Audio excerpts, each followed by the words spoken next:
예, 금감원장님. 예. 자료를 제출하셨어요.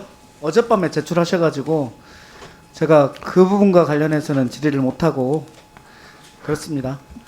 좀 빨리 주셨으면 좀 빨리 했을 텐데요. 아유. 어쨌든 고맙습니다. 주셔서. 예. 지금 제가 오늘 하려고 하는 것은 경남은행 건인데요. 이것은 저희 민병덕 의원실에서 등기를 수백 통 떼고 몇 개월간 준비해서 한 겁니다. 그래서 며칠 전에 언론에 났었어요. 그 부분 좀 말씀드리려고 하는데요. 보셨는지 모르겠는데 경남은행에서 벌어진 지점장이 개입된 수상한 돈의 흐름 혹시 보고 받으셨습니까? 예, 받았습니다. 예, 받으셨죠. 이게 경남은행만이 아니라 시중은행에서 다 있을 수 있는 것이기 때문에 제가 좀 말씀드리려고 합니다. PPT 먼저 보겠습니다.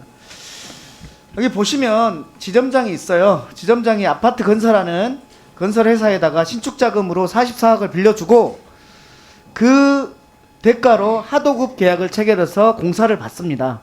왜 이게 대가로 받은 거냐면은 그 하도급 한 창호공사 이 업체가 부인이 운영하는 회사입니다. 제일 처음에는 친동생이 운영했다가 부인이 운영하는 회사. 돈 빌려주고 그 대가로 공사를 받은 거 맞죠? 그런 의심이 사지죠. 그런데 그 공사를 받을 때 공사 대금을 돈으로 받는 게 아니라 대물로 받습니다. 그러면 그 대물은 물건을 팔아야 되잖아요. 그게 또 두 번째 나옵니다. 2번. 그 물건을 팔아야 되는데 사줄 데가 없어요. 그래서 사줄 곳에다가 돈을 빌려주고 D사에다가 돈을 1억을 빌려줍니다. 그리고 그 회사가 그 물건을 사줍니다. 대물로 받은 물건을. 그리고 그 회사는 기업회생 절차에 들어갑니다. 그러면 은행이 회수를 하지 못하겠죠. 이것도 의심이 되죠. 네, 세 번째 보겠습니다. 네, 세 번째는 대부업체를 만드는데요. 그 대부업체에 A 지점장의 배우자가 20% 지분을 가지고 있습니다. 그런데 그 배우자가 만들었던 아까 그 창호업체 거기 회사와 동일한 주소입니다. 이 대부업체와 이 창호업체가 동일한 주소입니다. 뭔가 특수관계라는 느낌이 나잖아요. 다음번 보겠습니다. 근데 여기서 재밌는 것이 이게 가장 큰 건인데 이 대부업체에서 이 아파트를 짓는 데다가 13억을 신축할 때 지원을 해줍니다. 근데 이 아파트하고 상가가 분양이 안 됩니다. 그러면 대부업체가 돈을 받을 수가 없잖아요. 그러니까 은행에서 이 지점장이 상가를 담보로 잡고 40억을 빌려줍니다. 그러니까 이 상가를 지은 쪽에서는 이 빌린 40억을 가지고 13억을 대부업체 갚아주겠죠. 그래서 부인이 거의 특수한 관계를 운영하는 대부업체는 손해가 전혀 안 나죠.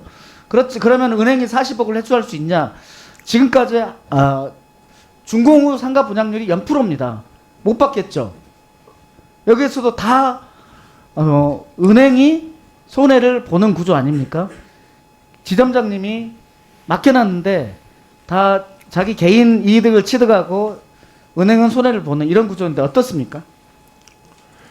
예, 저희도 일단 그 은행이 이 자체 조사를 했던 사항에 대해서 제가 보기에 그 사규명 알선하고 배임 업무상 배임이라고 생각하는데 어떻습니까?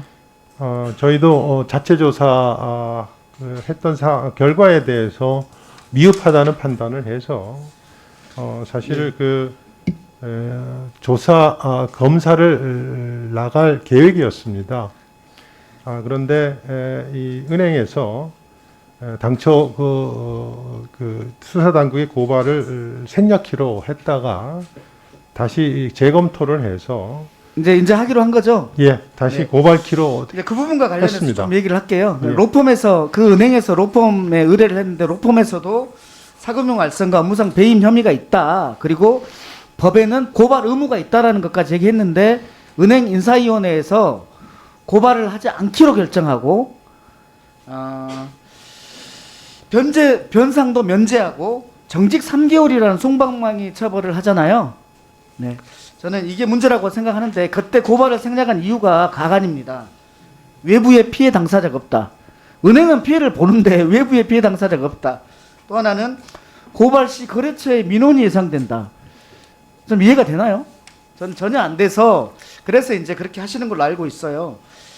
그래서 PPT 7번을 좀 보겠습니다.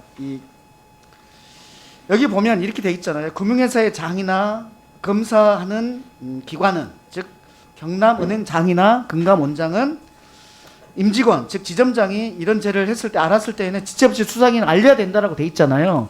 그래서 이게 은행에서 자기네가 알아서 고발해도 되고 안 해도 되고 이런 문제가 아니라 임의 규정이 아니라 강행 규정이라는 겁니다. 고발해야 된다라는 규정이라는 거예요. 그래서 저는 이 부분을 그냥 금감원이 넘어가면은 안 된다고 봅니다. 애초에 고발하지 않기로 한 그 결정에 대해서 경남은행을 어느 정도로 징계를 해줘야 됩니다. 걸리니까 이제 하는 거잖아요. 걸리기 전에 안 한 거니까 징계를 좀 해주셔야 되고, 뿐만 아니라 고양이한테 생선을 맡길 수 없습니다. 아까 법에 따르면은 금감원도 고발 의무가 있는 거잖아요. 저는 금감원이 고발해야 한다고 생각합니다. 어떻게 생각하십니까? 현재 은행에서 당초 입장을 바꿔서 고발한 상황입니다. 하여간 필요한 저희가 추가적인 조사나 저는 고발에 대한 핸들링을 금감원이 해야 한다고 생각하는데요. 그 건에 대해서는 그러면 계속해서 보고를 받으십시오. 그렇게 하겠습니다. 예. 그러니까 일선 현장에서 은행 중간 관리자들이 이런 게 많이 있을 수 있습니다. 이것도 저희가 몇 개월을 수백 장 등기를 떼가지고 알아낸 거거든요. 11월 달에 은행 검사 시작하시죠? 예. 예, 이 부분을 중점적으로 좀 봐주시기 바랍니다. 예, 그렇게 하겠습니다. 예. 우리 금융위원장님, 네. 시티은행 제가 말씀드렸었는데요. 예, 이번 주 금요일에 내부에서 이사회가 열린다고 합니다. 시티은행 아시죠? 네. 예, 이번 주 금요일에 내부에서 이사회가 열린다고 하는데요. 그 안건이 금요일이면 내일입니다. 그 안건이 시티은행 단계적 철수에 대한 건입니다. 그래서 이사회 결정을 좀 우리 금융에서도 주의 깊게 좀 봐주시고, 그때 제가 말씀드린 것처럼 이거는 금융위의 인가사항이라고 저는 보거든요. 그렇기 때문에 그래서 우리 소비자들도 그리고 노동자들도 좀 지키는 그런 역할을 해주시기 바랍니다. 예. 인가 대상인지 아닌지 여부를 떠나서 저희들이 그 금융 소비자 보호라든지 또 금융 질서 유지 차원에서 철저하게 보도록 하겠습니다. 예, 그리고 오전에 말씀드렸던 임대 아파트 그 문제는 저도 오늘 안 거거든요. 그러니까 확실하게 좀 조사를 좀 해주십시오. 예, 그렇게 하겠습니다. 네, 네. 이상입니다. 수고하셨습니다. 다음 김익원 의원 질의해 주십시오.